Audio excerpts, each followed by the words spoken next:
Ryse combat is about the player stepping in the shoes of our main guy, Marius Titus. You are a Roman warrior. You are working your way up through the ranks. It's brutal, it's up close, it's intense. He's that grounded, he's strong, he's powerful, he's heroic. He's not about flamboyant moves, he's not a ninja, he's a warrior, he's a soldier. And so when we think about him as a warrior and we think about how he's gonna fight, then those are the kind of concepts we try and think about. Is this attack efficient? Is it getting to the, to the strike as quickly, as deadly as possible? And is it powerful? Is it strong? When he throws his shield, is all his weight behind it, so when it slams, it really slams. We actually worked with an expert on Roman fighting and combat strategies to gather some knowledge about how to handle weapons and shields and all that kind of stuff. And that was really helpful for us. We had the chance to play a bit with some actual equipment, and that was really insightful for us. For my first date, I brought two big gun cases full of swords and weapons, and I brought a Roman armor, a Roman helmet, two different kinds of shields. I brought a Celtic shield, I brought a Roman shield, so that they can touch real weapons and see, how they look, what's the weight, what's the size, all that. He would tell us, if you're standing, how would your body move to attack behind you or attack in a different direction. And it was really interesting because he had some things and poses that we maybe would not have thought about. Every single action you have in Ryse can flow in and out of each other. So it gives the player maximum flexibility. So I can block this enemy, I can attack this one, I can push this one away, and I can throw my pilum at a guy who's an incoming attacker.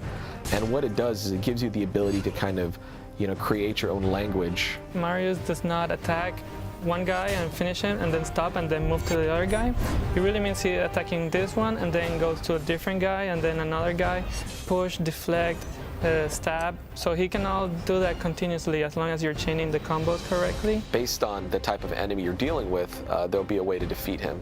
So certain enemies you'll have to kind of deal a lot more damage to take them out, and that can happen two ways. One is you can choose the damage perk and decide to kind of take more off of him, or you could choose the health perk to stay alive longer, to be able to maybe get more hit points. You go into an encounter and the first thing you do is say, okay, who am I facing? What can I do? And then the next one could be completely different because you've got a completely different setup. And on top of that, we have this layer where they work together.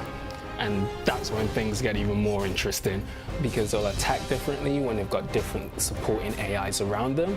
And so that takes the intensity up to a different stage. The player can switch from one action to another action, from one AI to another AI. And it's also about how the AI interacts to try and break the player's flow. So in Ryse, you can expect to unlock a lot of executions throughout the course of the game. You're kicking a guy off a ledge, so you may kill him that way. If you get close to a fire, there's numerous executions there.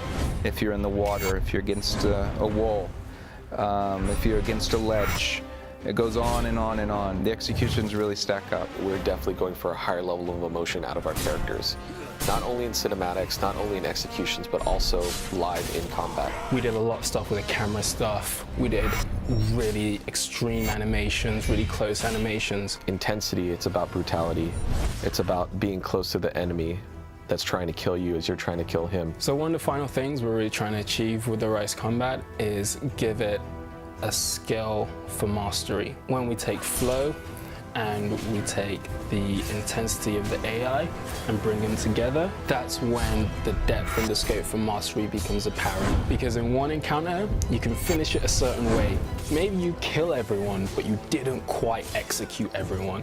So then you want to play it again, set them up in different ways so maybe you can execute everyone, but maybe you didn't double execute everyone. Did you perform the perfect chain?